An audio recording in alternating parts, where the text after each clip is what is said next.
Olá, olá, olá! Pode colar no ar para você o seu podcast esportivo semanal com os principais destaques do meio do esporte, sempre trazendo grandes personalidades e inúmeras histórias do esporte de Rio Preto e região. Eu lembro ainda que o Pode Colar tem um oferecimento aqui do Centro Universitário de Rio Preto. Estamos nos estúdios da Unirp, os estúdios da comunicação social, para você fazer o seu curso em 2023, ser aluno Unirp, jornalismo, publicidade e propaganda e outras tantas opções. Matrículas abertas com até 70% de desconto e também transferências facilitadas para você fazer um 2023 diferente. Acione o nosso QR Code, entre em contato com o departamento de marketing e seja aluno Unirp nesse ano.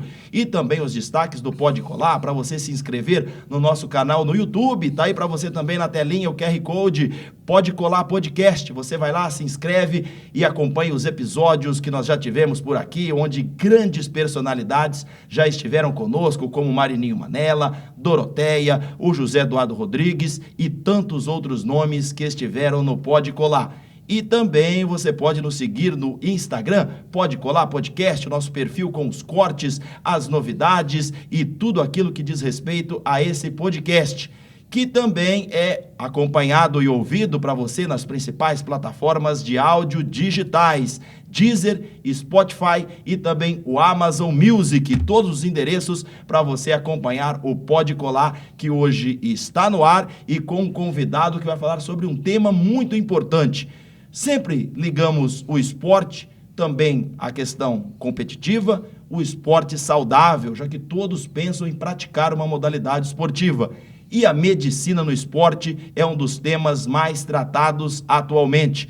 É com muita honra e satisfação que eu recebo aqui nos nossos estúdios o Dr. Wilson Abu Rejaile, ele que atualmente é médico do Mirassol e tem uma trajetória fantástica no esporte. Dr. Wilson, um abraço, seja bem-vindo aqui no Pode Colar. Eu estou muito satisfeito de vir aqui novamente com você, né, João? Há muitos anos a gente vem trazendo um pouquinho da experiência que a gente tem, trocando algumas histórias interessantes, né, do futebol. E estou aqui às ordens, é um prazer estar com você aqui, um orgulho ser chamado aqui para estar com você. Doutor Wilson, vamos literalmente falar do início. Como é que foi o teu início no esporte, o que te chamou a atenção para a questão da medicina e do esporte serem unidas, já que uma coisa não funciona sem a outra? Sim, eu joguei basquete quando jovem, né? Joguei em Franca. Então, sempre gostei muito, né? Venho de uma família, eu e meus irmãos, a gente sempre gostou muito de esporte, né? E fui fazer medicina e fiz ortopedia, cirurgia de joelho. E com essa vontade sempre muito, muito feliz aí de ver futebol, qualquer tipo de esporte. Você falou do Marininho aí, ajudava o seu Marino, né? Saudoso no basquete, a gente sempre estava ali dando uma força pro clube. E comecei a me aproximar dos clubes de futebol, né? E fiz medicina esportiva a partir de então, isso me chamou muita atenção, porque tinha muito a ver com a área que eu fazia, que era ortopedia inicialmente, e o afunilamento para cirurgia de joelho, que é a área que eu opero mais hoje. E tenho feito também algumas coisas de curso de performance agora, de performance na área esportiva, um curso que eu tenho feito, para a parte, vamos dizer assim, bioquímica, fisiologia, tudo que me interessa bastante também. Eu sempre gostei muito disso e por isso que eu segui esse caminho. Bom, doutor Wilson, eu tenho certeza então que esse lado aí do esporte chamou muito a atenção. Como jogador, como é que foi? Chegou a atuar por um tempo? Como é que foi esse teu início aí no basquete? Eu joguei aqui no América inicialmente, depois fui para Franca, fiquei 2 anos em Franca, né? E naquela época, e ainda hoje, né? Hoje mudou um pouco o basquete, mas eu comecei a ficar pequeno para o basquete.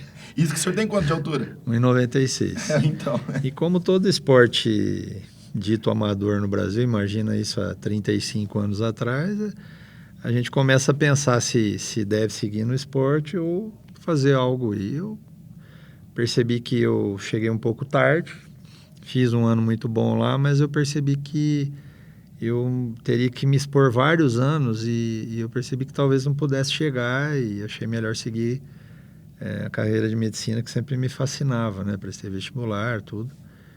E aí foi bom porque eu acabei me aproximando do esporte pela medicina. Isso, né, me fez feliz e eu sempre estou vendo jogos, fui para várias arenas de futebol, mas como basquete eu nunca joguei mal, não. Mas quando você joga num time tipo Franca, né, que tem uma história enorme no basquetebol, né, no Brasil, você percebe que às vezes você não tem o nível daquelas pessoas que eu joguei, que tudo era seleção brasileira, era infanto juvenil e depois de um certo tempo, como no futebol, o basquete não é diferente, afunila muito, né? Então antes eu percebi que eu estava um pouco aquém deles, a gente tem que ter bom senso e discernimento e Quanto vim tempo estudar. você chegou a ficar por lá? 2 anos. 2 anos. E é uma experiência muito boa, né? O esporte enriquece muito a gente, traz saúde, desde que bem praticado e com tudo que você aprende. E principalmente te livra de situações, né, que a gente vê hoje, de estar em contato com determinadas coisas que a gente não deveria, drogas, um monte de coisa. Então, como esportista, não tem tempo para pensar nisso, né?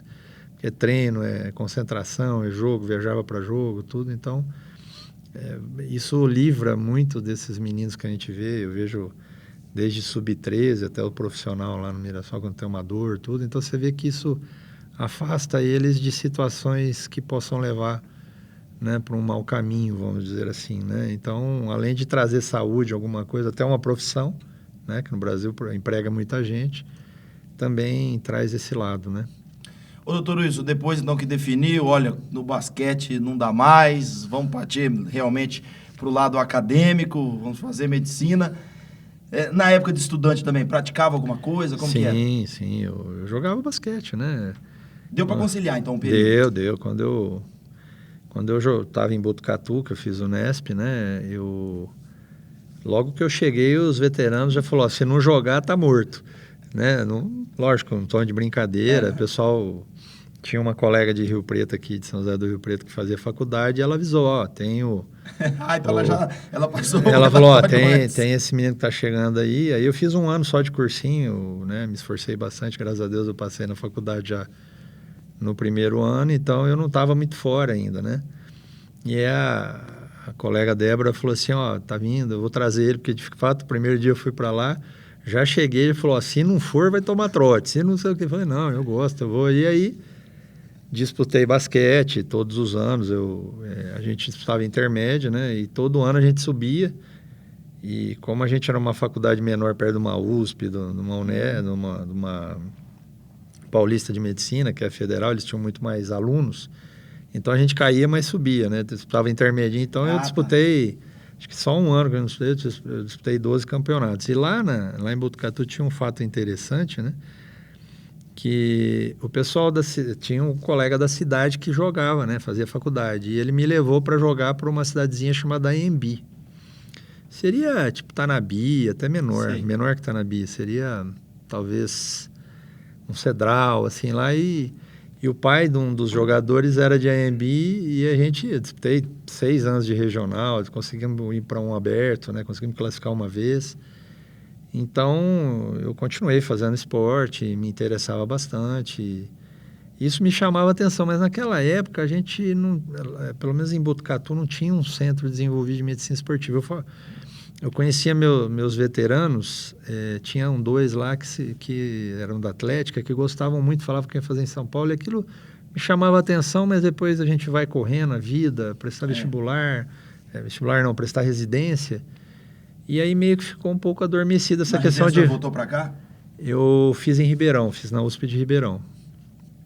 Tá? Eu fiz um ano aqui, aí consegui passar em Ribeirão e fui para Ribeirão. Né? Eu quis voltar para minha casa, mas aí eu achei que não estava assim condizente com o que eu queria e eu fui para a USP de Ribeirão. E lá eu já comecei a ter um contato com o pessoal da Atlética, mas a residência é muito puxado, mas eu sempre lia alguma coisa, me interessava. Me especializei em joelho e daí então eu comecei a ver com muito carinho a medicina esportiva, porque eu tinha esse lado que eu sempre gostei muito de esporte. Sim. E com o tempo foi puxando a outra e Eu, depois de uns 7, 8 anos aqui em Rio Preto, eu comecei a me aproximar de um time de futebol que você sabe que é o Rio Preto. Então, lá foi a primeira, digamos, a experiência prática mesmo para poder atuar. Sim, eu fiz alguns... Foi 2007 ou 2006? 2007. 7, né?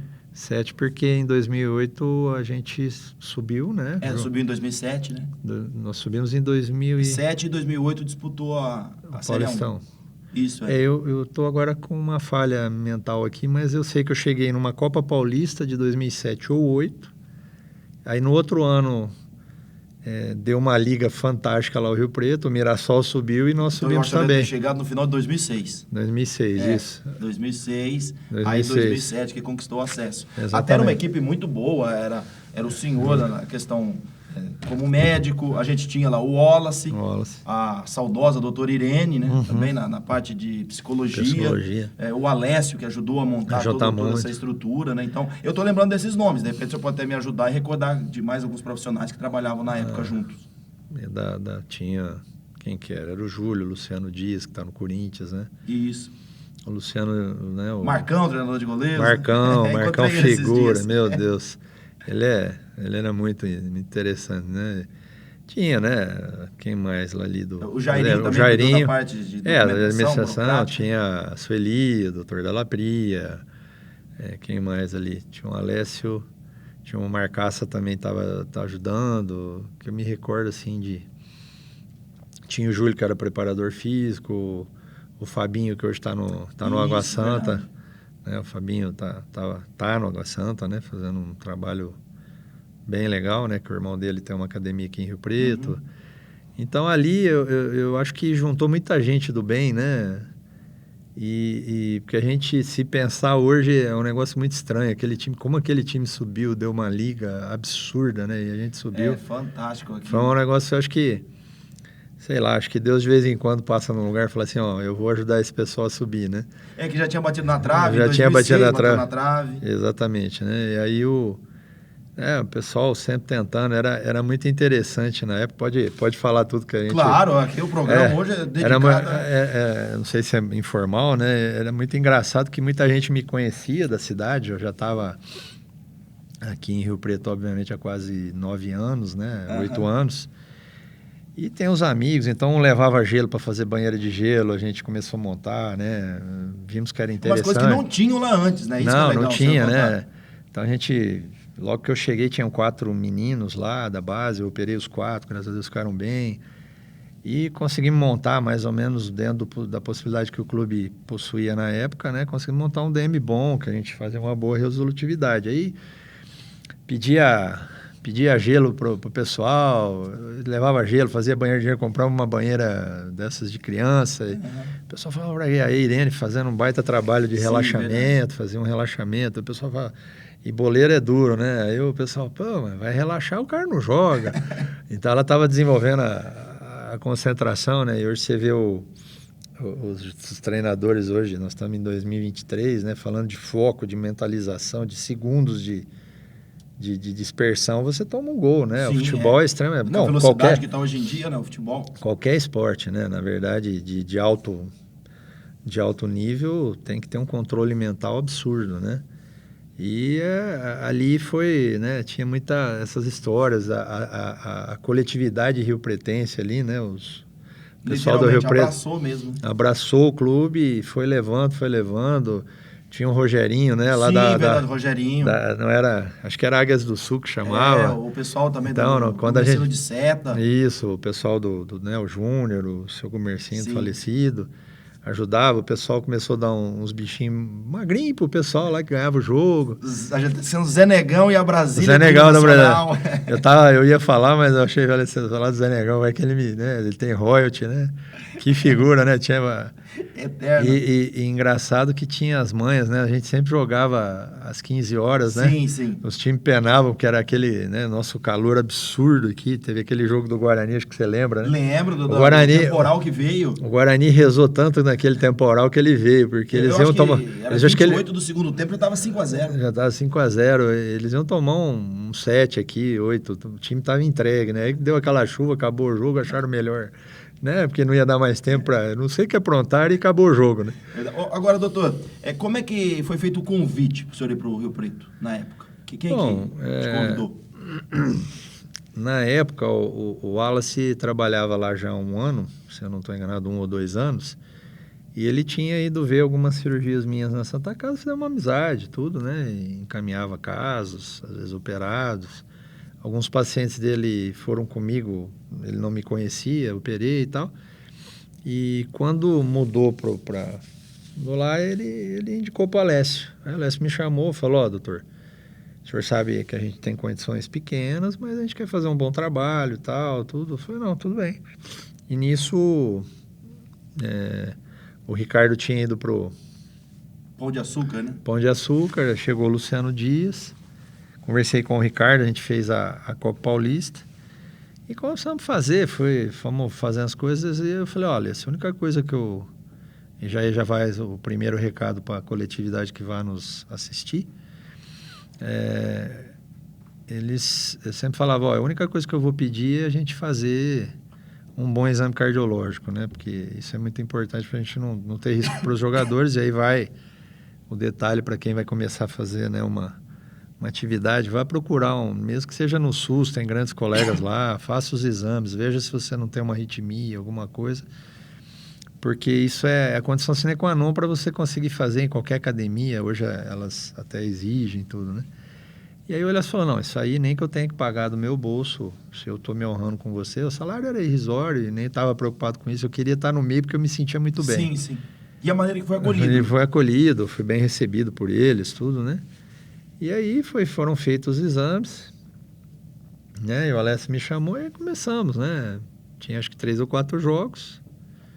Foi até muito bem aquele final de Copa Paulista e começou. Tinha um sub-20 fantástico, né? O Rio Preto. Tinha um trabalho de base. Que depois no profissional ajudou muito, né? O Ajudou Badizinho, muito. o Éder Baiano, o Jefferson, né? Aí juntou alguns jogadores, tinha o Maurício, né? Que era lateral direito. Isso, Maurício. O Bira, que já era mais velho, tinha sido da base do Corinthians, também estava. Tinha o Pitarelli, que chegou e foi dando liga. O Bruno Carnelossi, que tinha vindo da Itália. O pessoal que veio do América, né? América. O Mário e o Cacique. Isso. O Cleiton, que também lá na frente fazia gol. Foi o artilheiro desse ano. Foi artilheiro daquele ano da 2. Você falar do Wesley, né? Que apareceu do futebol amador e, né, no finalzinho foi o principal herói. O Wesley tem uma história muito interessante, né? Hoje eu já posso falar, que eu acho que eles não vão brigar comigo, mas estava aquela coisa assim, o pessoal achava que ele não estava bem, que não estava jogando bem. Aí teve um jogo que acho que 2 machucaram, né? Lesão muscular, não dava para levar. E essas histórias do futebol são muito engraçadas, ele né? não estreou logo nos primeiros jogos, né? E ele tinha vindo lá de Itapajipe, meio quietão, ele sempre foi meio assim, aquele caipirão meio quietão e tal. E eu olhava ele assim e falava, nossa, ele joga legal, né? Tem uma canhota, mas aí não tinha perna direita. E de repente teve um jogo que eu não fui, que era em São José dos Campos e naquela época a gente, né, o futebol estava mais com menos evidência, um pouquinho mais precário, então o médico fazia para o outro. Alguns times grandes que tinham caído trazia médico, mas geralmente a gente fazia para os 2 times, né? Eu já vi isso muitas vezes. Que hoje a federação era Série A2, hoje a federação na 1 obviamente nunca permitiu, mas na 2 permitia. Hoje, depois que entrou o Dr. Moisés Cohen lá, eles são obrigados, né? Então os clubes ou mandam o próprio médico, dependendo do DM como é estruturado, ou contratam alguém da cidade, faz o jogo, etc, né? Então os colegas se ajudam, tem os grupos de WhatsApp, falam, você pode fazer jogo para mim e tal lá, e tal, o pessoal se ajuda. Ô, doutor, porque é legal a gente falar isso, né? O jogo pode ter quase tudo montado, mas se não tiver ambulância, médico e policiamento, ele não acontece. Não acontece. Isso aí é lei, né? É uma lei que tem, acho que não é só no Brasil, mas até tem um estatuto do torcedor hoje que exige isso, por exemplo. O jogo do Palmeiras lá... 2 ambulâncias, né? Hoje o jogo do Palmeiras... se leva alguém, eu tenho que ficar uma de reserva. No jogo do Palmeiras recente agora contra o Mirassol, teve 3, né? Nós tivemos 2 ambulâncias, tínhamos 3 médicos por causa da quantidade de torcedores, pelo estatuto do torcedor. Acima de 10 mil você tem que ter mais, a cada, né? Você tem que ter pelo menos 2 ambulâncias Por causa de tudo que acontece. Então tem a de É, fora e as duas do né? A gente não campo. sabe, né? Você Ué, tá... a gente tá falando aqui de Rio Preto, para recordar. Teve um dos jogos, você se lembra? Morreu um torcedor na arquibancada, o Rio Preto contra o União São João. O Rio filho... Preto fez um gol E o e filho a do... pessoa, o pessoal que está nos assistindo, o pessoal passou mal na arquibancada e acabou falecendo. Era o filho do delegado, do Busnardo, eu lembro disso. O senhor lembra da idade dele? Eu não... 33 anos, era Novo. muito jovem, ele tinha feito uma revascularização cardíaca. Ele não devia ter ido naquele jogo nunca, né? Que aquele jogo foi... O Wesley fez gol de perna direita, né? Tava um jogo difícil, você lembra disso? Sim, foi 2-0. Foi 2-0, mas o gol saiu assim, a bola foi quicando, ele chutou de direita e o goleiro não conseguiu pegar umas coisas... Por isso que a gente fala, acho que o homem lá de cima falou, ó, esse ano o Rio Preto vai subir. É porque emendou, porque a coisa mais difícil num quadrangular onde tem muito equilíbrio, o Rio Preto ganhou os 3 primeiros jogos, né? Ganhou em Mirassol, ganhou o do Bira, Mirassol. depois esses 2 jogos em casa, do Ganhamos União São do João e do Botafogo. Ganhamos do Os dois por Botafogo 2-0. e depois ganhamos do União São João. Botafogo era na quarta e no sábado tinha União São João, se a gente ganhasse, praticamente estava lá. Ainda não estava matematicamente, mas com 9 pontos, praticamente todos os anos o segundo colocado teve um ano que subiu com 8. Então quando fez 9 a gente ficou muito feliz que já sabia, só faltava sacramentar. A gente foi parar e perdeu 2-0, né? Isso, aí foi para Ribeirão. Foi para Ribeirão perder, mas o Mirassol tinha ganho o jogo e a gente automaticamente classificou. Uma quarta noite. Quarta noite. Entendeu? Então, aí o que aconteceu? Eu lembro que o Serginho Índio eu tava do lado dele assistindo o jogo, porque o doutor Dalapria queria fazer o jogo, né? Ele é médico, quis fazer o jogo. Falei, não, doutor, prioridade, né? E aí nisso o Serginho falou, doutor, ó, tô vendo que ele... E na hora do gol, acho que ele ficou tão emocionado, ele tinha acabado de fazer uma cirurgia cardíaca, ele teve um infarto. Um colega médico aqui da cidade, que é pediatra, falou, eu acho que ele está convulsionando. Eu falei, não, eu acho que ele está... Ele tentou, reanimou. Você chegou a ver, então? Eu fui lá, a gente reanimou. Eu não sabia dessa história. A gente reanimou, colocou na ambulância, era a ambulância da Unimed, eu nunca me esqueço, o Unimed, no final, acho que apoiou o doutor Dalapria lá, forneceu gentilmente lá a ambulância. Nós fomos pro HB e ele foi reanimado dentro da ambulância por mim. E lá também, mas aí ele veio a falecer. E era filho do delegado Busnardo, né? Era um delegado muito famoso daqui de Rio Preto, né? Não sei nem se ele é vivo ainda, entendeu? É uma história que eu lembro, marcou muito, né? Pelo fato, né? Chamou atenção. Não é uma coisa comum. Não é a comum. pessoa tá na arquibancada, vai assistir o jogo, passa mal e morre. Nesse jogo do Palmeiras teve um torcedor que foi lá, então avisa os torcedores, se você fez cirurgia, não vai logo não. Lá passou mal no jogo de quarta lá contra o Palmeiras, também o paciente tinha acabado de fazer cirurgia e foi subir a arquibancada e tivemos que sair com ele para levar. É que vocês não percebem, porque também com aquele monte de gente, tava 10 mil pessoas no jogo da União também, né? Sim. Acho que deu 7, 8 mil pessoas. Os jogos lá do Rio Preto, a galera lotou, começou a ir, viu que tava na contagem regressiva de subir, né? Sempre lotava. Agora, doutor, me explica o seguinte, como é que foi essa primeira experiência de trabalhar com atleta, jogador profissional, o dia a dia? Tu tá dizendo de algumas coisas que foram implantadas, a aceitação deles em si, e depois vendo que esse progresso estava realmente surtindo efeito, os resultados dentro de campo também estavam acontecendo, e fora dele as recuperações estavam saindo dentro do previsto. Sim. Foi muito interessante. Foi essa primeira e depois a sequência, né? Seguindo para o Mirassol, me fez estudar mais, né? Procurei cursos, né, específicos de algumas sociedades brasileiras, né?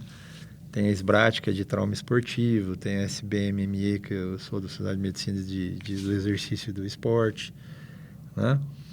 E a gente vai procurar curso, por quê? Porque eu senti aquela deficiência, né? Que lá em Ribeirão a gente tinha algumas coisas, mas não era, por exemplo, que nem na Paulista, na época, a época lá, 2006. Sim, estou falando de 16 anos atrás. Isso, 98, por exemplo, estava engatinhando no Brasil os cursos de medicina específica de medicina esportiva, né?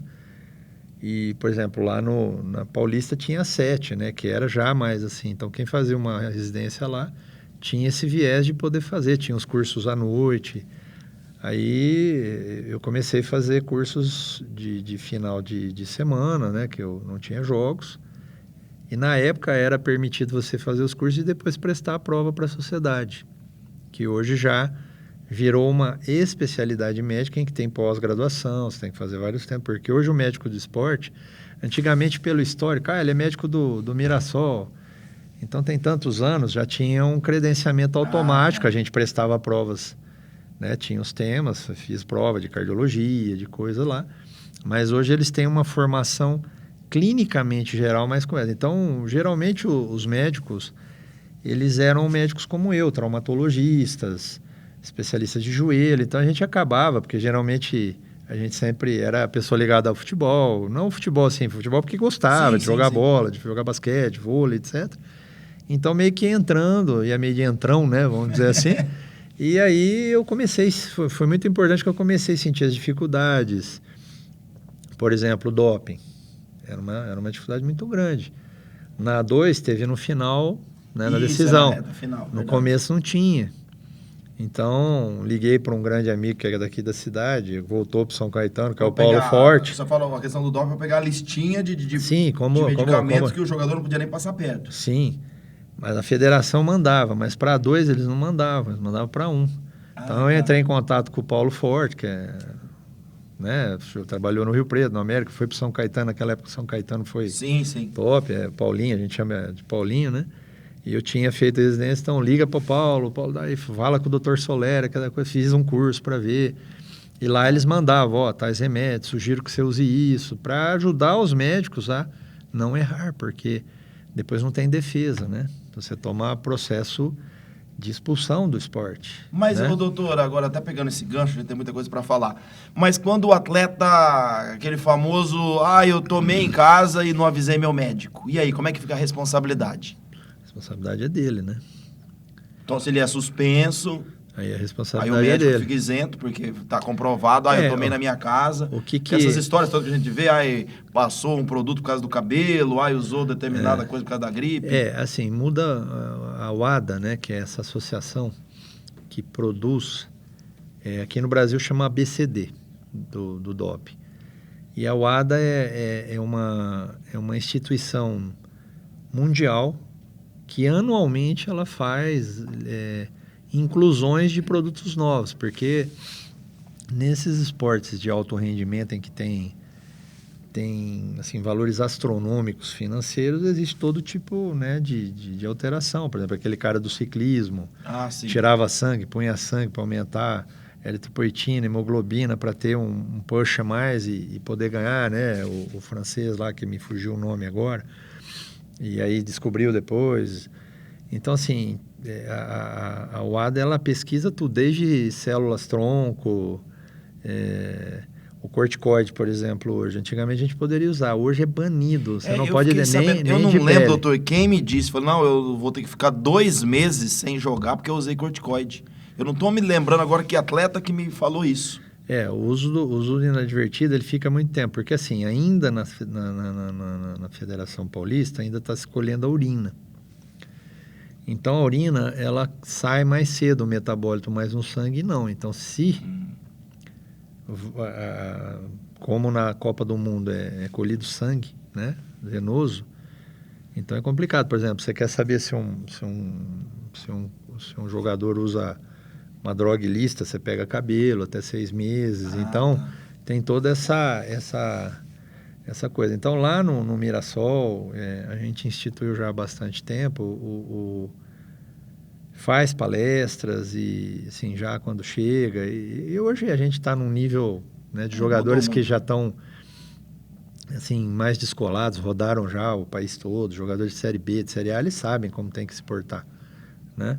Mas mesmo assim eles assinam um termo dizendo que eles foram informados que a qualquer momento, de qualquer hora, eles podem ligar, porque quando eu cheguei no Mirassol em 2008... é legal o senhor fazer essa nossa transição. No Rio Preto o senhor ficou até quando?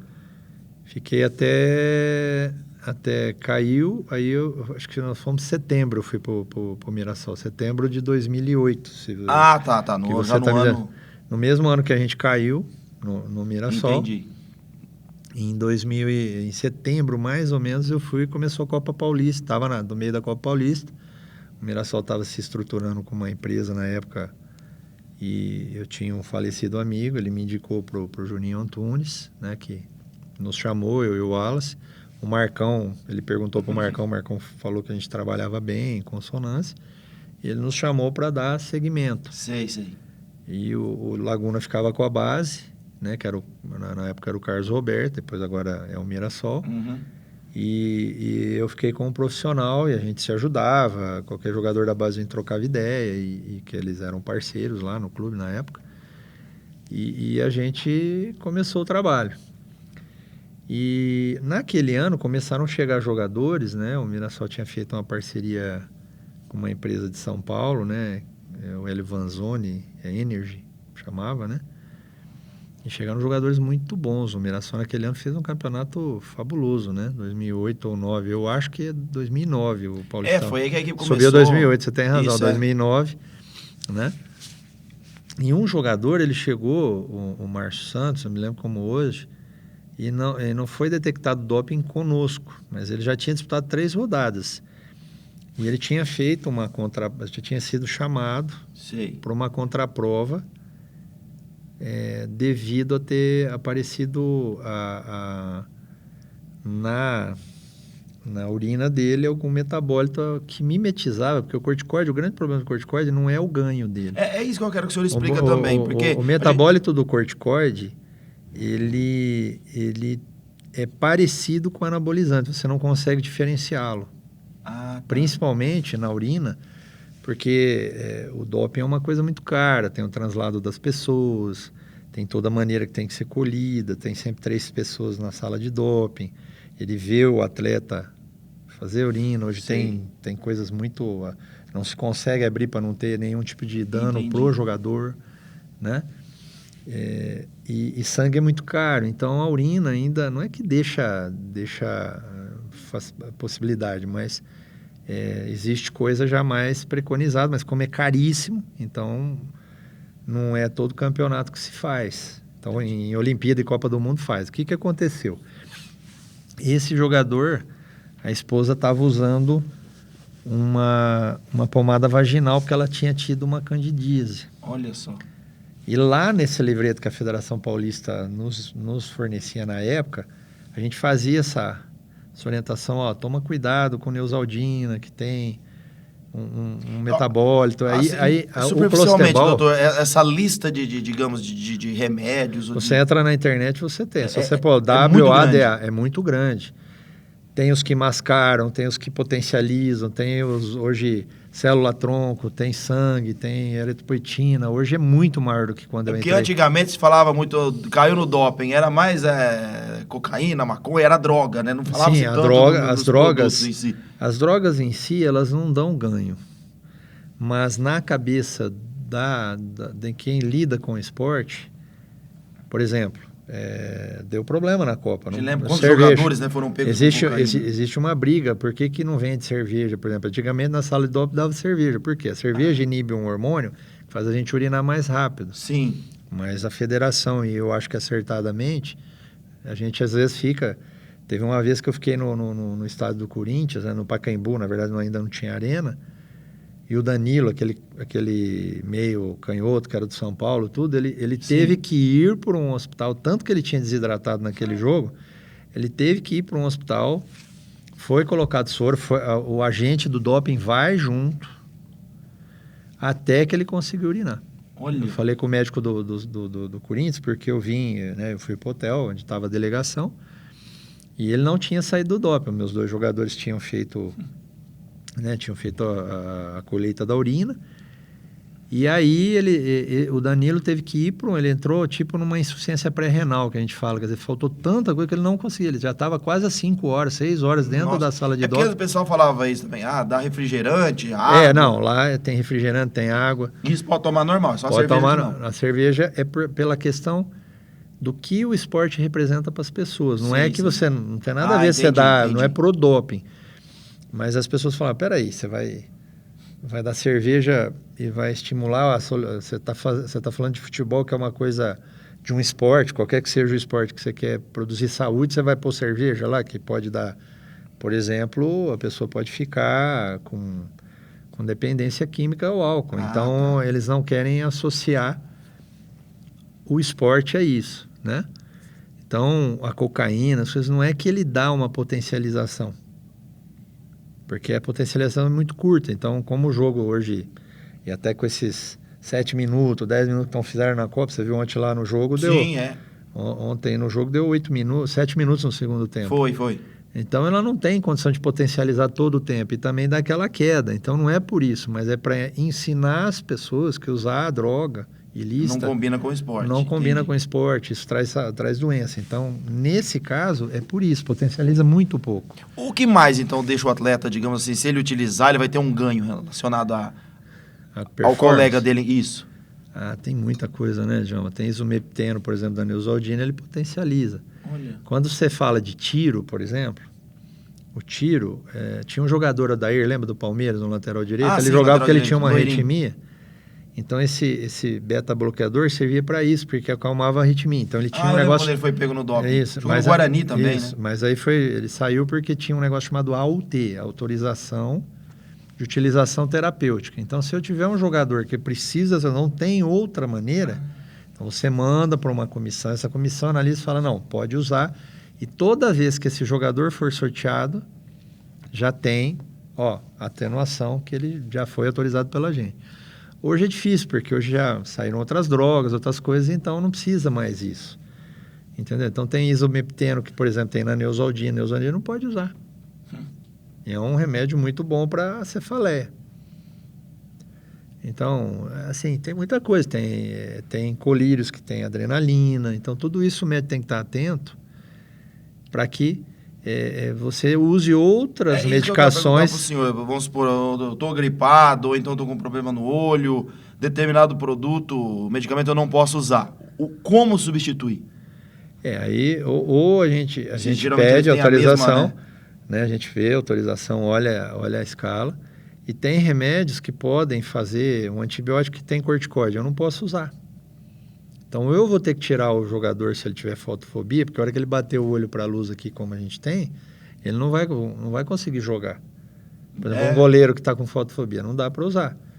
Então, ou eu peço autorização para que a ABCD aqui no Brasil, que faz o doping, né? Tem a comissão de doping da Federação Paulista, tem a comissão de doping da CBF, então ela não nos dá essa autorização. Entendi. Então a gente evita, por exemplo, usar o corticoide, porque o corticoide ele tem metabólitos parecidos com o do anabolizante, que potencializa como? Potencializa dando... Não, ele potencializa dando ganho de massa muscular, o cara vai ter ganho em relação ao que não usa. Eu me lembrei, eu falei do jogador, o jogador Marcelo Guatapará, do Rio Preto. Eu entrevistei ele semana passada, e a gente tava num bate-bola lá falando do ano passado, que estava no comercial. Aí ele me disse que ficou 5 meses sem jogar, porque ele teve que usar corticoide para o tratamento na coluna. Sim. Que ele passou por uma cirurgia e não estava cicatrizando direito, e tomou corticoide. Mas assim, talvez também porque ele não conseguiria jogar, porque o quadro clínico dele talvez ele não fosse permitir. Tudo, né? Mas se o colega do comercial fizesse uma solicitação para as confederações, muito provavelmente ia ser analisado o quadro e ele poderia jogar, porque o corticoide não dá todo esse ganho, mas ele mascara. Por exemplo, vou te dar um exemplo. Por que um clorana, que é um diurético, né, hidroclorotiazida, que tem imposto de saúde, não pode ser utilizado? É porque ele mascara, fazendo a urina sair mais rapidamente, um uso de, por exemplo, um anabolizante. Então, tem todas algumas regras, algumas coisas que potencializam. Então, tem o doping por medicamento, tem o doping por células.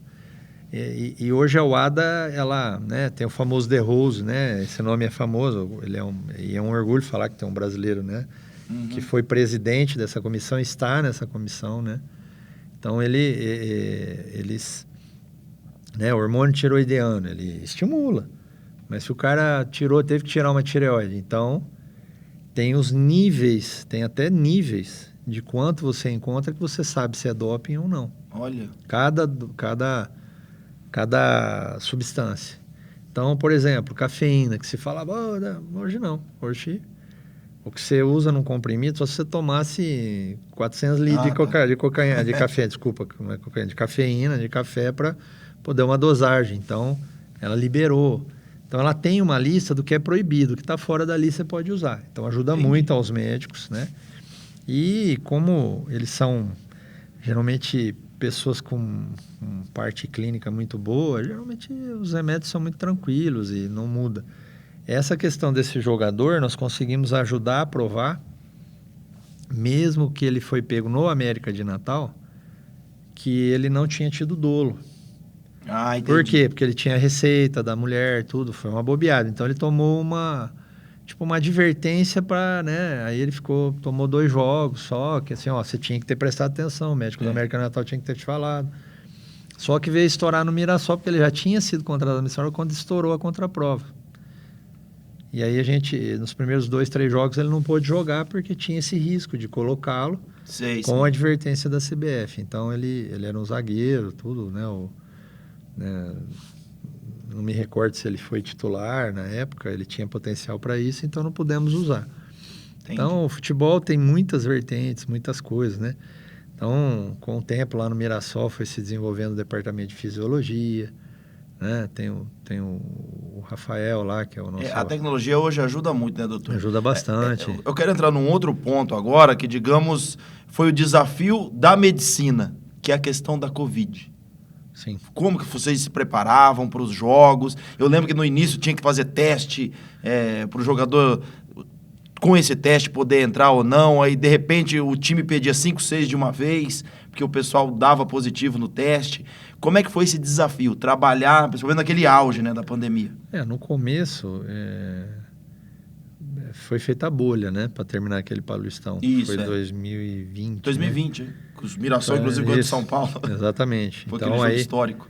Aí eles ficaram numa bolha, entre aspas, né? Então Lá no CT, onde vocês... ficaram no CT, não saíam do CT, nem eu podia entrar também, porque eu tinha que trabalhar fora. Ah, sim. Então foi contratado um colega, né, que estava começando a carreira, e eu ia tratando a gente ia fazendo vídeo, tá com uma dor muscular aqui, faz isso, tal. Foi muito interessante, é uma situação inusitada. Igual a gente na faculdade, as aulas também tiveram que ser online. Online, né? Então tivemos que fazer isso, aí tiveram os jogos, né, rapidamente, uso de máscaras, faziam os exames tanto de, né, tinha o antígeno, tinha o anticorpo. Então, foi feito um protocolo para poder, saudavelmente, depois de 2 meses do início da pandemia, 3 meses, aí teve a finalização do Paulistão. Então, foi muito difícil, porque tinha que fazer todos os exames, a gente tinha que fazer, o laboratório vinha, aí a própria federação arranjou um laboratório que colhia no estado inteiro, para não ficar muito oneroso, fez um convênio, e tinha as regras, né? Olha, positivou 14 dias, fazia de novo, entrava... Como se fez a bolha, teve muito poucos casos.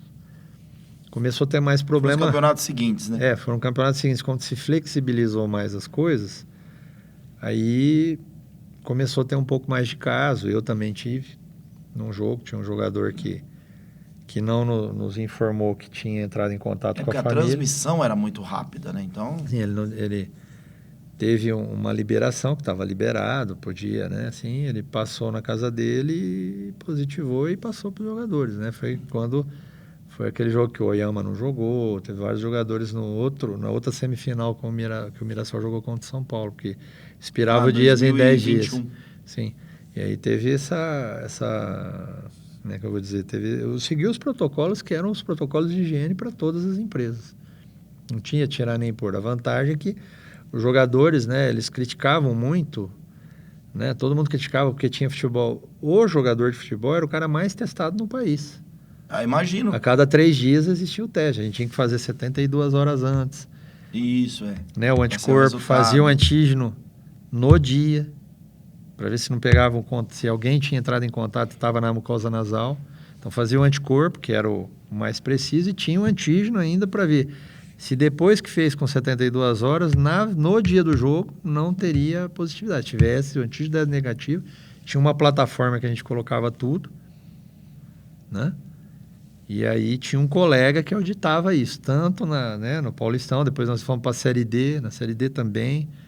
Foi extremamente difícil, porque a gente tinha que fazer tudo isso, máscara, aquela coisa, o jogador não queria usar máscara, foi como tudo, né? No mundo inteiro, teve todas essas nuances, foi uma experiência Eu acho assim, tudo é enriquecedor, né, João? A gente aprende uma coisa, né, avassaladora que veio e conseguiu ter isso, né? Os campos todos fechados, sem torcida, e conseguiu.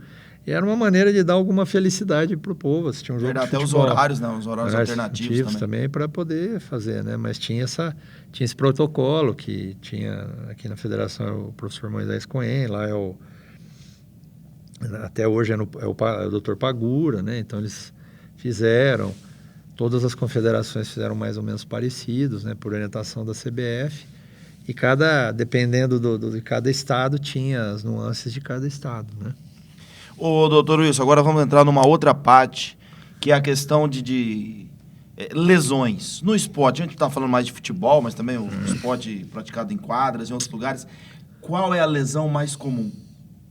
Ou tem as lesões? As lesões mais comuns são as lesões musculares, né? Inicialmente, como um todo. É lógico que quando você fala num jogador de vôlei, vai ter algumas dores, vai ter algumas coisas de membros superiores, mas no normal... Do piso, né? Sim, toda hora tendo choques, tudo, mas o mais comum são as lesões musculares nos jogadores, porque hoje eles treinam muito, né? Então, o departamento de fisiologia veio ajudar nesse sentido, de ver determinados marcadores para que... Isso eu gostaria que o senhor explicasse, porque de repente o pessoal brinca, quem está escalando o time agora é o departamento médico. Na verdade... E a torcida fica brava. Porque o jogador A não tá jogando, vai ser poupado por quê? Antigamente eu jogava de quarta e domingo, hoje em dia não é mais assim. É legal você explicar esse tipo de situação, até para muita gente entender. A intensidade do futebol aumentou, não sou técnico. Hoje é muito engraçado, o futebol parece o basquete. Você tem todo um treinamento tático. Eu vivi isso em 86, né? 85, na verdade. Então, o pivô treinava separado, os armadores, os alas, depois se juntava tudo e fazia. Uma coisa que até o Muricy uma vez falou, né? Que ele treinava defesa, ataque, depois ele juntava. Sim. Então, hoje tem muito disso, muita pressão. A velocidade do futebol correu muito. Então, e como o esporte é um business, né? Sim. Todos eles, né? Para poder sobreviver. Então, tem mais jogos, tem mais transmissões e é uma coisa que todos os esportes vão ter que conviver, não tem como, né? Então, a parte muscular é a que mais lesa, assim, que tira mais o jogador pelo cansaço. Viagem, jogo. Você pega um país como o Brasil, o cara tá lá no sul, na época do... Esse ano vocês vão encarar bem isso daqui a pouquinho na Série B, né? Sim, tem todo esse trabalho. Então, em julho, né, você tá lá no sul, você vai jogar lá em Chapecó. Tá 4 graus, sei lá. Aí, de repente, tem um jogo com o esporte. Às vezes a Série B faz isso. Sim. E às vezes, assim, sexta e terça. Né? Porque depende, a TV tem toda... Um jogo para vocês vão fazer lá com o CRB, um outro com a Chapecoense, sim, uma coisa meio assim mesmo. Tem esses jogos, né? Então, o que acontece? Você imagina, você sai de um frio dependendo da época, né? Você sai de um frio de 4 graus positivos, sei lá, até menos, dependendo de onde você vai, né? O Mirassol jogou, antes de subir da D para C, jogou lá em Pelotas, estava 0 grau, né? Contra o Brasil de Pelotas. Então, então você tem toda essa questão climática, viagens longas, desgastantes, né? Mas você está de avião. Tá, mas você fica às vezes 5 horas no aeroporto, mas 5 horas de viagem. Aí vai dormir e não dorme direito. Você faz um jogo, os jogadores falam, nossa, Doc, o dia que ganha um jogo ou que perde, às vezes vão dormir mesmo, por exemplo... o Mirassol às vezes fica em São Paulo porque já vai ter jogo próximo. Fala, terminou 11 horas, nós vamos pegar o... Então, no começo do campeonato, teve um jogo em São Paulo, depois tinha um jogo no meio do... Né, teve um jogo em Santos e já tinha um jogo na terça-feira. Então, ao invés de pegar o ônibus e vir, dormiu. Aí alguns jogadores falaram, olha, eu fui dormir 2, 3 horas da manhã. Mesmo não estando chacoalhando no ônibus. Né? Então, tudo isso leva a um desgaste. E aí tem esse desgaste muscular, e aí você tem o lactato, você tem o CK, que são marcadores que a gente faz lá, né? Tem as fitinhas, tudo. E às vezes não é que escala, mas, por exemplo, às vezes você tira um jogador de mais idade, não é que você tira, né? O departamento passa para o técnico, que se ele tiver, por exemplo, um CK alto, ele tem uma alta probabilidade de no treino de ter uma lesão muscular e ele vai ficar às vezes 30 dias parado. O Camilo é um exemplo, né? Ele foi poupado agora no final de semana, né? Contra o São Bento, ele entrou no segundo tempo, ele estava no banco. Ele mesmo, conversando com o departamento, com o técnico, tudo, ele achou que ele estava sobrecarregado e já tinha um jogo agora, né? Não que jogar contra o time lá do Red Bull ia ser ruim, né? Nós vamos perder, tanto é que não perdemos. Mas a gente tinha mais, teoricamente, você vai jogar com o time do Red Bull. Então, ia ter o desgaste da viagem. Ia ter o desgaste da viagem, tudo. Então ele estava lá, mas aí ele entrou um pouco no segundo tempo, porque tinha um jogo muito mais importante que era contra o Ituano, que era um time que a gente tinha um potencial maior de vencer, como aconteceu. Gol dele, inclusive. Né? De pênalti, tudo, mas é gol. Então, você junta estresse, você junta, né? A falecida doutora Irene, a gente conversava, né? 90% das lesões musculares tem um dedo de estresse na lesão. Não só estresse mecânico de muito treinamento, que isso está muito regulado hoje, né? O Rafael, os dois Rafael nosso lá, faz todo um trabalho junto com o FIS, junto com a gente, para diminuir as lesões.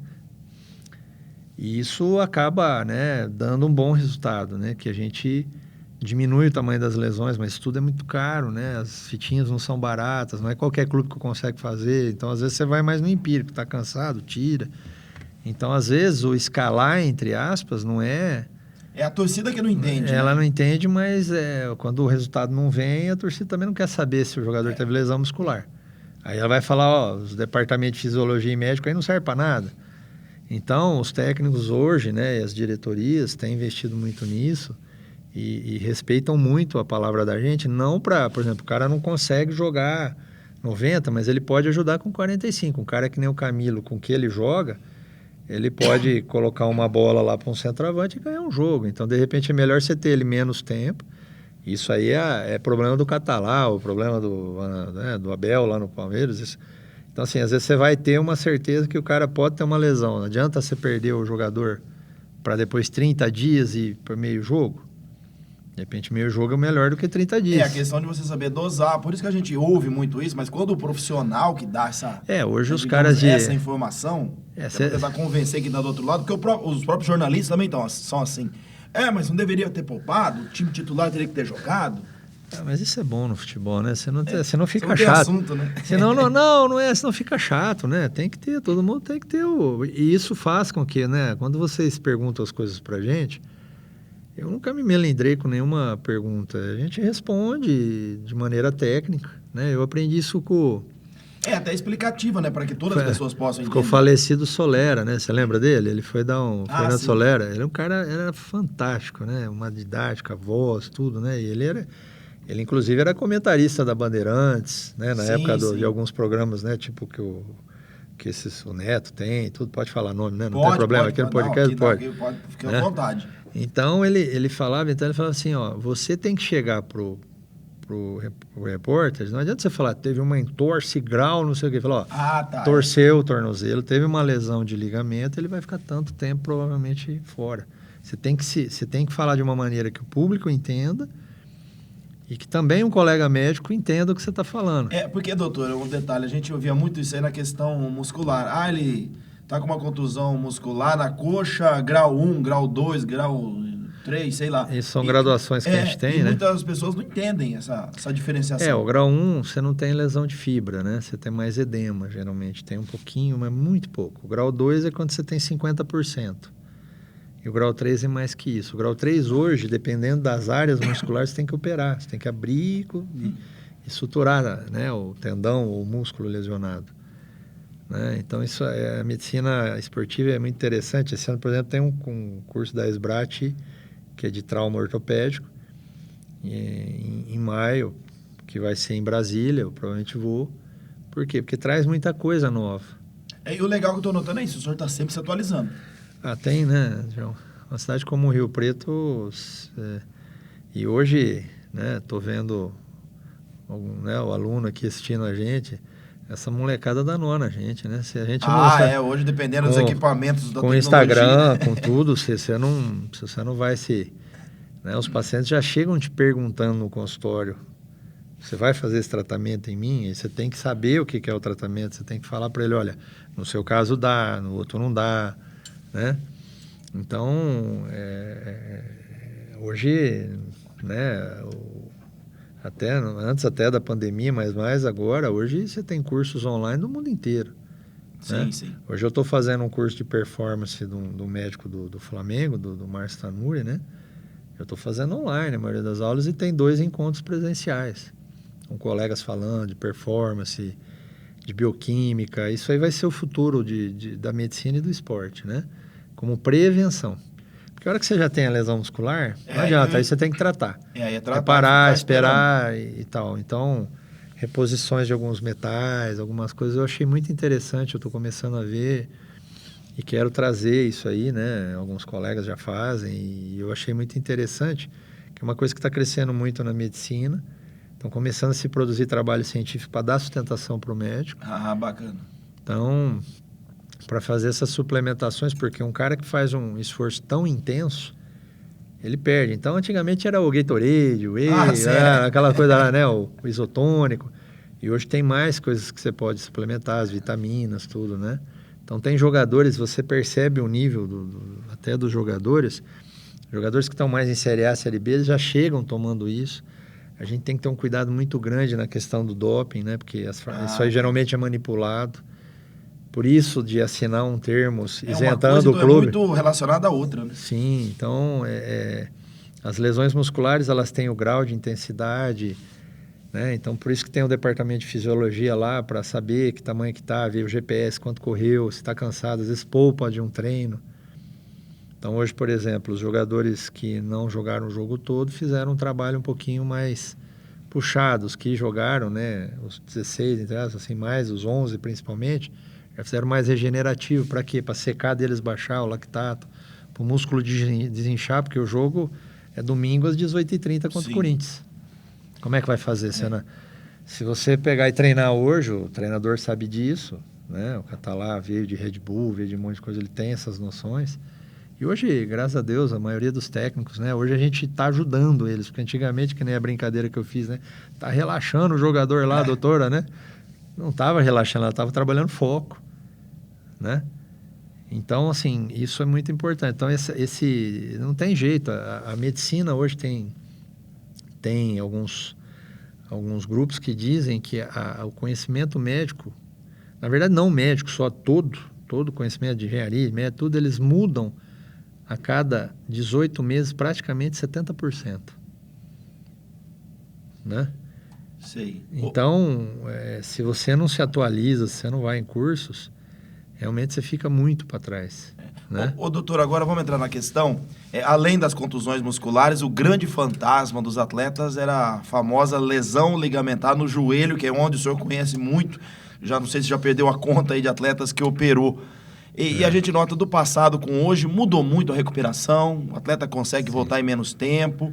Por exemplo, o Paulinho do Corinthians, aí agora já está entrando na questão também da idade. Ele demorou um tempo...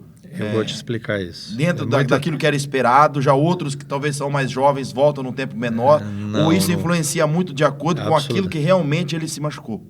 Não, aí é o lado... Por um lado, é onde o avanço da medicina e da reabilitação, de tudo que envolve o ser humano, né? Não só o esporte, mas quando a gente está no esporte fica mais evidente, né? O Paulinho, um cara famosíssimo. Então, todo mundo segue, observa a recuperação dele, né? 9 meses, acho que ele demorou. 9 meses. Então, aí vem um lado que vai ser muito legal eu falar aqui no podcast, porque a gente vê muita reabilitação de ligamentos que está sendo feito de uma maneira ainda anacrônica, errada. Tá?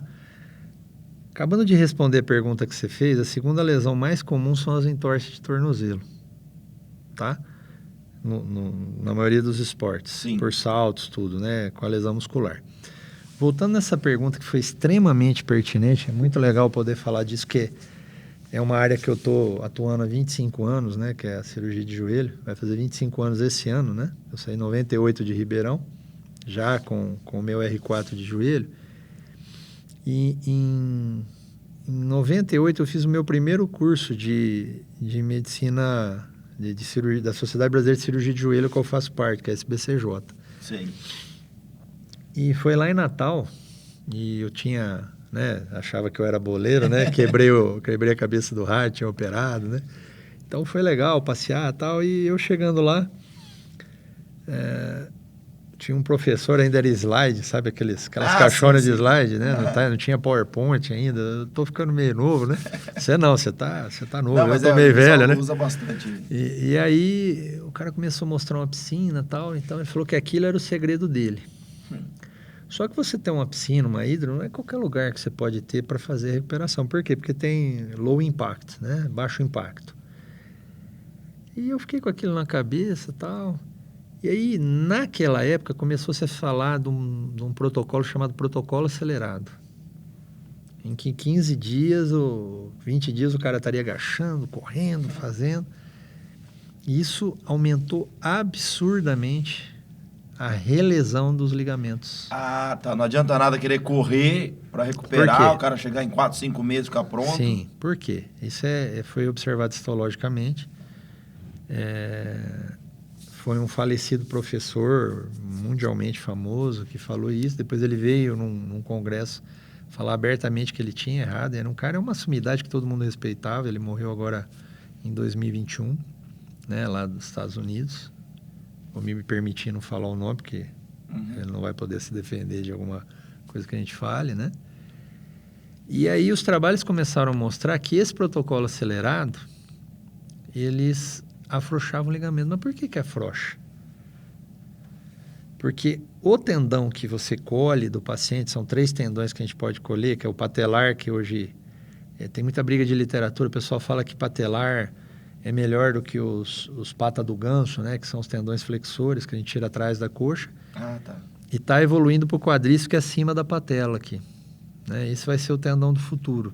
Só estou esperando no Brasil ter, nos convênios normais, assim, da nossa região, por exemplo, não cobrem alguns determinados materiais, porque você tem que prender esses 2 tendões. E eles são tendões. E para quem é leigo, o senhor explicar para quem está em casa, eu, por exemplo, para entender um pouco melhor. Ele é retirado de um local para a reconstrução de onde foi feito, de onde aconteceu a lesão. O ligamento, ele se machucou. O ligamento rompeu. Aí Antigamente, se fazia a reconstrução extra-articular. O que quer dizer isso? Você pegava esse tendão e avançava ele, e achava que isso melhorava, mas não melhorava. Né? O Reinaldo foi assim, vários jogadores famosos acabaram carreira, acabava. Lesar ligamento na época era acabar a carreira. Entendi. A medicina em 80 e pouco, na década de 80, é que começou a entender que tinha que fazer a cirurgia dentro da articulação. Aí do advento da artroscopia. Da artroscopia isso explodiu, né? O joelho começou a ficar melhor a operar. Tá? Então, a gente precisa fazer um elástico novo. Vamos pensar o ligamento como um elástico. Entendi. Então, a gente precisava fazer um elástico novo. Da onde tira esse elástico? Na década de 80, tentaram fazer com nylon, né? Tipo lycra. Né? Você deve lembrar disso, que era a roupa de calcinhas, de coisa, né? O tecido, que vem do petróleo. Só que o organismo rejeitava. Ah, tá. Não era infecção, que muitas vezes fala, o leigo confunde infecção, que é por bactéria, com rejeição. Tipo uma rejeição mesmo de transplante. Ah, entendi. Então o organismo entendia que aquilo era um produto que não era para estar dentro da articulação. Olha. E ele não era bioabsorvível, ele não era bioabsorvível, quer dizer o quê? O corpo aceitar aquele produto. É igual um implante dentário, por exemplo, coloca. Exatamente, tempo, mas o organismo teu aceitou. Lá tá? Ele, aí dentro da articulação, no osso, nas coisas, você aceitava. Você pode pôr, por exemplo, às vezes quando eu vou fazer uma reconstrução de tendão patelar, assim, por exemplo, que teve várias cirurgias, eu posso colocar isso fora da articulação. Ah, tá. Dentro da articulação, o organismo destruía. Então, apenas 5%... ele mesmo que o organismo eliminava. ele destruía o ligamento. Ah, entendi. Criava processo inflamatório, inflamação, e ele solta.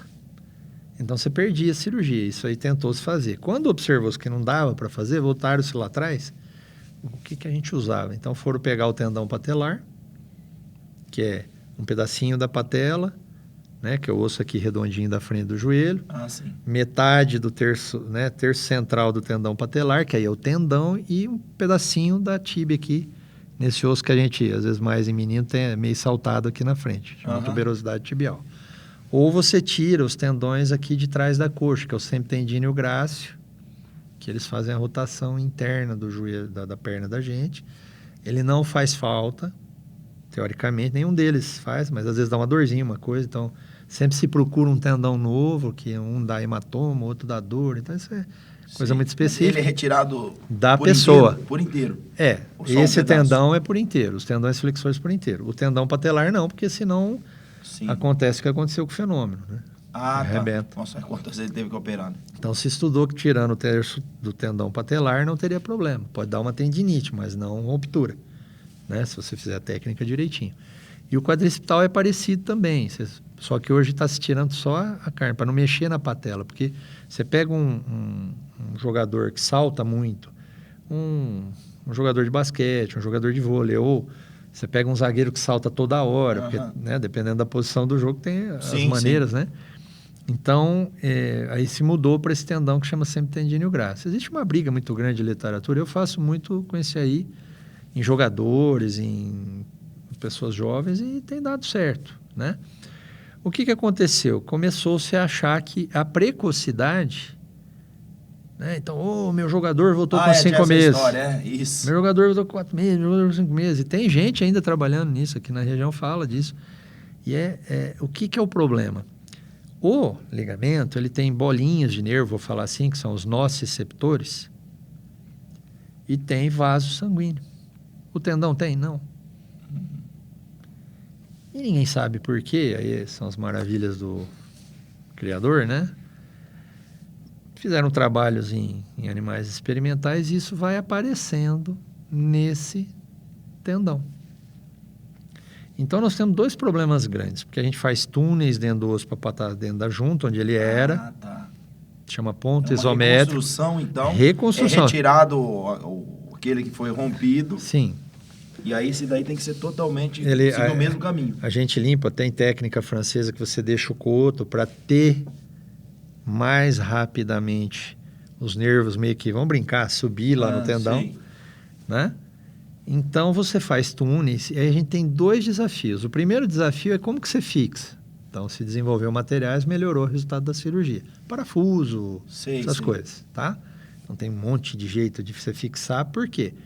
Se você deixar solto, é que nem uma corda de um arco e flecha. Você tirar a corda, soltar do arco, perdeu a função. É como se tivesse solto igual a pessoa estava. Então, você tem que prender com bons materiais.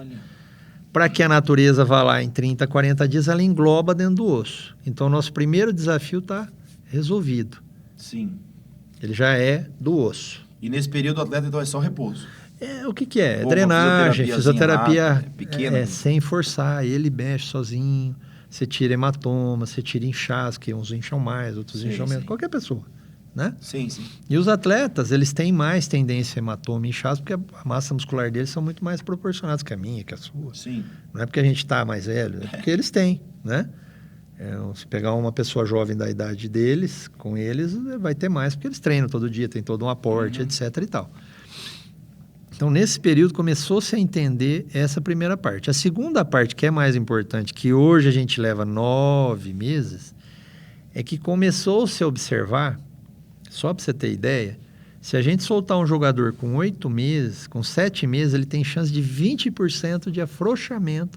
Nossa. Então, a afrouxa não é na onde está preso, ali já grudou no osso, ele é nosso, ele é do ser humano que foi submetido. Só que ele afrouxa no meio, como um elástico. Imagina você pegar um elástico e vai puxando, ele perde a força têncil, correto? E aí ele não vai fazer o mesmo efeito, ele pode até ajudar, fica melhor do que não ter nada, mas ele não fica igual o que você fez na cirurgia. Por quê? Porque ele não tem esses nociceptores, então você tem que dar tempo para o tendão sendo reconhecido pelo cérebro. Olha. Né? Porque esses nociceptores começam a avisar para o cérebro, aqui tem um ligamento novo. Mas que nós estamos enganando ele porque é o tendão. Sei. E aí depois a natureza, sabiamente, sabe lá se deu como, ela produz isso para a gente maravilhosamente. Então começou-se a se entender que esse protocolo acelerado... Não estava, ao invés de adiantar... Para você ter ideia, 50% até 5 meses é a chance de lesão se você colocar o jogador para jogar. Eu vi jogador meu sendo colocado e eu achava que aquilo era certo. Entendi. Por isso que quando você me perguntou, você está sempre né? Fazendo Sim, até novos cursos, tudo, você tem que aprender. Então, hoje, por exemplo, lá, né, no Mirassol, e mesmo meus pacientes de consultório, a gente solta para prática esportiva depois de 8 a 9 meses. Só de você deixar um mês, de 7 para 8 meses, cai para... Você trabalha científico, vários trabalhos científicos de pessoas sérias, cai para 0,2%. Ô, doutor, mas nesse período todo, como controlar a ansiedade do jogador? Ele tá na dele, né? Ele quer voltar o mais rápido possível. Mostrando... Ô, doutor, eu não tô bem, já não dá para voltar. Trabalho científico, conversa, entendeu? Conversa, falar para... Então, por exemplo, olha, quanto tempo que vai voltar? É 9 meses. Não dá negociar, não. Se a diretoria quiser, assina aqui para mim que você está ciente. Então, a gente mostra trabalho científico para o jogador. Eles se conversam muito, né? Hoje a facilidade de comunicação. Então, lá voltou... Contusão, isso eu estou falando só uma lesão simples do ligamento, porque tem menisco. Por exemplo, o grafite, né? Que é colega seu hoje de trabalho, vamos dizer assim. Ele teve uma lesão gravíssima, quanto póstero-lateral. Então, não foi só do pivô central, foi da lateral. Ele ficou quase 1 ano para voltar, que é a lesão, por exemplo, que o Bruno Henrique do Flamengo teve. Com uma alta chance de ter, porque você tem que deixar o joelho pelo menos 15, 20 dias preso no imobilizador. Então, ele tem uma alta chance de fibrose, que na verdade é formar uma cicatriz a mais do que devia. Então, recentemente, ele foi para o centro cirúrgico para fazer uma dobra sobre anestesia. Você deve ter seguido isso, você gosta muito de esporte, deve ter visto. Então, assim, essa diferença é que mudou. Então, antigamente, a gente não é que a gente estava errado, era o que você acreditava. Certo? Sim. Antigamente, por exemplo, o Zico, como que terminou a carreira dele? O Zico não, o Reinaldo. Não se sabia que tinha que fazer o ligamento intraarticular. Foi igual, né? Intraarticular. Aí você tirava o menisco. O menisco funciona, vou falar assim bem de uma forma simples, como se fosse, além do amortecimento de choque, de impacto, ele funciona como se fosse o batente de uma porta, tá? Para entender. Se você tirar o batente de uma porta, a porta vai, certo? Então, você já não tem um ligamento que deixa o joelho solto. Aí, na época, é culpa do doutor que fez cirurgia do Reinaldo? Obviamente que não. Na época, lá, na década de 80, que um francês chamado Dejour desenvolveu a técnica da reconstrução intraarticular junto com outros, mas a escola francesa lá de Lyon, onde o fenômeno operou, é uma das escolas mais respeitadas do mundo. Tem muito contato com o Brasil, muitos médicos brasileiros fazem estágio lá. Porque é fantástico os estudos, as coisas, né? A escola americana, francesa são muito boas. Então se descobriu que tirar o menisco, hoje tirar menisco é heresia. A gente tenta suturar, costurar, fazer o máximo para não tirar, porque ele sempre vai ajudar o jogador em termos de estabilidade e uma pessoa normal para não ter artrose lá no futuro. Entendi. Ô, doutor, agora uma situação assim que a gente já viu também muitos casos, o próprio Ronaldo Fenômeno é um desses exemplos. O jogador volta e depois de um certo período ele arrebenta o outro joelho. É aquela tendência, você já machucou, você tende ou tem uma facilidade maior em acontecer isso? No outro, ou até mesmo no mesmo, né? A gente já viu casos assim a gente vê que tem alguns jogadores que acontece isso. Hoje está tendo estudo de biomecânica, né? Então, por exemplo, as mulheres lesam mais ligamento cruzado anterior do que o homem. Por quê? Porque a mulher, pela característica do gênero feminino, ela tem a bacia de diâmetro maior e o joelho em valgo. Então, ela é mais instável e também a mulher é um pouco mais flexível que o homem. Então, antes de ser muito arraigado no Brasil jogar futebol como hoje, né, com as meninas, lá nos Estados Unidos e na Alemanha elas eram campeões, né? Sim. Eram campeãs. Alemanha, Estados Unidos. Eles eram muito campeões olímpicas, campeãs mundiais, né? E lá a gente via as estatísticas que as lesões nas mulheres eram de porcentagem maior do que nos homens, por esse processo, pelo processo biomecânico. Hoje eles estão estudando, recentemente em abril do ano passado, eu fiz o primeiro congresso brasileiro de cirurgia da SBCJ de joelho, depois pós-pandemia, foi muito adiado, não vinha, né? Sim. Então foi uma coisa muito gostosa, o Zico estava lá, a gente viu o Zico, ele estava lá, provavelmente o Zico vai ter que fazer uma prótese de joelho e tal, né? Porque ele tem a sequela igual do Bruno Henrique, igual de coisas, a lesão grave, né? Que o cara deu nele lá, né? Na época, o Márcio, né? Acho que era zagueiro do Bangu, não me recordo. Acho que era Márcio. Rio Preto aí, o Márcio Rossini. Né? Subiu com o Rio Preto, inclusive, né? Em 99 o Rio Preto foi campeão da A3 com ele. Então, lá já está começando a se estudar em jogadores de performance, de elite, fazer a genética do colágeno das articulações, dos ligamentos, né? De tornozelo, de joelho. Então, estão vendo se existem marcadores. Porque você pega um Real Madrid, ele contrata o Vinícius Júnior, o Rodrigo, e de repente você paga milhões por mês para o cara e paga milhões para o clube, que nem o Hendrick. Sim. Pode chegar a 400 milhões de reais, quer dizer, é um absurdo, né? Uma coisa fora, inimaginável. E se esse menino tiver uma tendência a lesar ligamentos, né? Então tem muito da questão longilíneo lesa mais, o brevilíneo lesa menos. Tá. São coisas que a gente vê estatisticamente, mas acredita-se que seja biomecânico. Mas eles estão começando a ver, e é uma coisa que parece que vai acontecer para o futuro, de a gente ter um marcador genético para as pessoas. Por exemplo, hiperfrouxidão é uma coisa que vocês devem escutar bastante. Frouxidão ligamentar, fala-se muito. Tem uma colega aqui de Rio Preto, fisioterapeuta, que fez uns trabalhos interessantes lá da FAMERP e tal.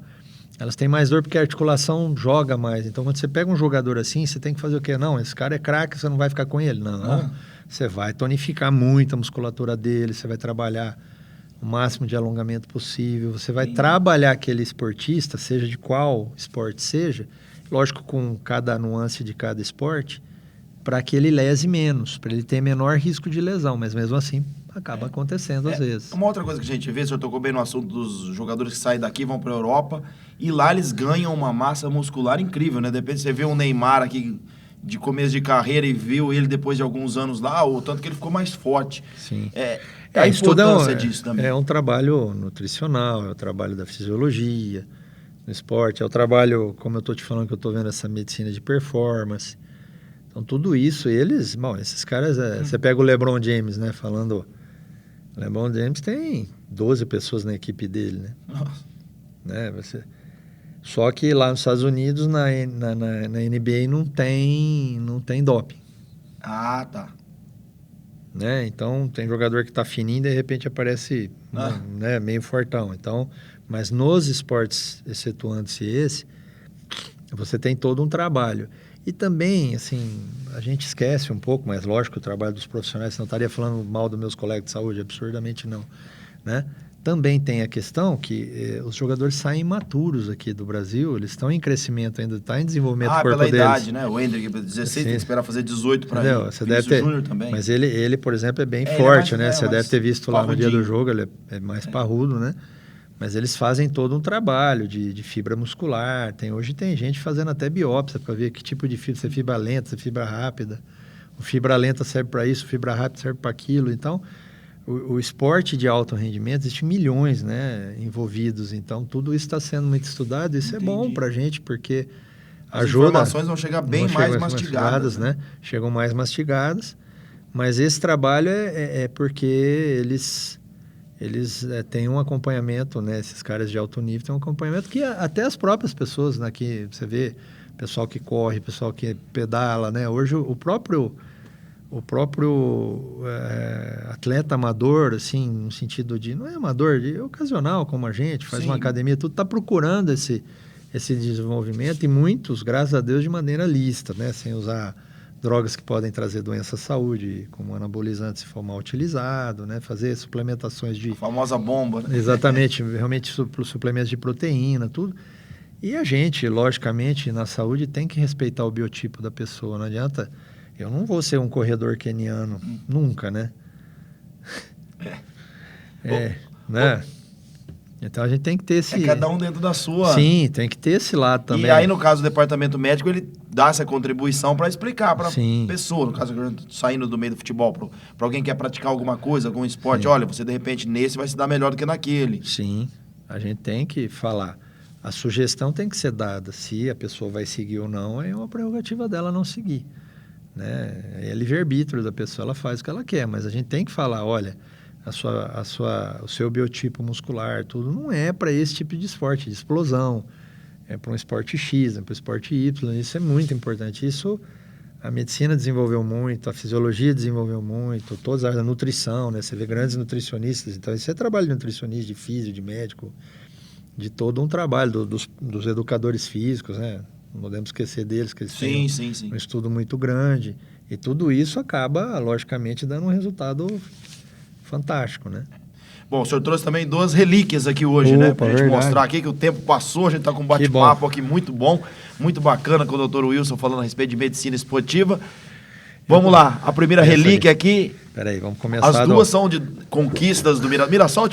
Ultimamente o senhor tá tendo bastante, então dessa para colecionar, né? Já que engatou aí uma sequência muito boa para nossa região. Essa aqui foi, digamos, um pouco numa lerdeza minha, né? Era pro pessoal da Série D para assinar e todo mundo foi embora e eu não assinei. Então, nós temos esse acesso. Mas essa primeira aqui, ó, é de 2016, né? Aquela campanha fantástica do Mirassol, não sei se é assim que eu devo mostrar. Isso, não, tá certo. Aqui tem a assinatura de várias pessoas e tá... o Xuxa. O Xuxa ali, né? O camisa 10. E esse amarelo é bonito, né? É muito bonito essas camisas, né? O amarelo do Mirassol é muito bonito. E essa outra aqui, porque a do Rio Preto eu não fiz na época, então eu tenho um acesso com o Rio Preto. Sim. Tenho 3 acessos com o Mirassol, né? E eu sou grato a essas 2 agremiações, o Mirassol imensamente pela projeção que me dá, né? Eu tenho muito respeito por lá. Visto, né? Literalmente a camisa, né? Em todo lugar que eu vá, eu até agradeço você permitir que eu colocasse. Não, claro, né? É para mostrar, exatamente. E aqui é da nossa recente conquista da Série C para a Série B, né? Um feito histórico aí para a região. Exatamente. E aqui, né, sempre os número 10 costuma pôr ali, né, tal do Camilo pequenininho, né? E aí a gente fiz questão de trazer aqui para que... porque é história, né, doutor? E o senhor tem essa história para contar, isso que é muito importante. E fora as coisas que a gente não pode contar ao vivo. Né? Não, mas isso aí é legal. Muita história é legal, né? O futebol acabou proporcionando isso. Agora aqui no nosso programa, tem um quadro aqui que o senhor vai colar uma figurinha também, viu? Juntamente com os outros participantes que nós já tivemos por aqui. Que legal. Doutor Wilson, eu vou até auxiliar o senhor aqui. Vai ser essa 017. Esse álbum são os convidados que têm vindo, têm participado aqui com a gente, a cada semana. É um prazer estar junto com esse pessoal, só tem cara fera, né? Esse aqui é o que brigou com o Messi, hein? Ele contou a história aqui, viu? Ele contou a história aqui. Esse cara aqui é um cara fantástico, né? Que faz o professor Fará, grande parceiro. O Rogério também, eu conheço a história dele, a Savioli, né? Do tênis. Aqui outro pessoal, Molina. O Leandro Rincon, o pessoal do Vale, Rincon, o Matheus. Esse aqui quase subiu com a gente, eu não lembro. Verdade, ele subiu, Ele subiu, né? O Marininho Manela, que a gente citou no início aí também. O Zé Eduardo, que eu conheço. Né? Júlio Martins também conheço. Paulinho Pereira, só cara fera aqui. Matheus eu não lembro. Ele é do Rio Preto Valers, do futebol americano. Esse eu não conheço. Grande Felipe, veio aqui também, Doroteia. Esse fera deve ter sido boa essa. Foi. Essa foi longa. E o Jatobá, que ajudei bastante quando eu trabalhava lá no SUS, o pessoal da... Deixa eu passar aqui pro senhor a figurinha 17, para o senhor poder colar aqui também no nosso programa.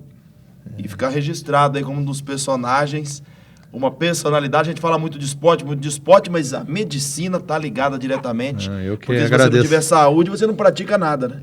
Com esse esfera aqui, eu que agradeço, né? E aqui, né, para mostrar lá, ó. Isso, pode mostrar aí, professor. Essa aqui foi a da Série D, ó. Esse troféu, né? Esse troféu é quando a gente subiu da D para C. Aí pelo menos já consegui lembrar. A camisa eu não tenho, mas pelo menos tem a foto com o troféu, né? É verdade. Essas aqui são do senhor. Obrigado. Pode levar lá para os muito. Familiares também. Sim. Doutor Wilson, eu agradeço muito a presença do senhor aqui no Pode Colar. Pode deixar uma mensagem final aí para as pessoas, não só para atletas, mas para aqueles que gostam de praticar esporte aí no final de semana. Enfim, que o senhor pode dizer para a população em geral. Pratiquem esporte, obviamente, é muito bom, é saudável e cada vez mais as pessoas estão praticando, né? E assim, procurem colegas de saúde, não só médicos, né? Para se preparar para não ter lesões, né? E poder fazer uma coisa com muita saúde.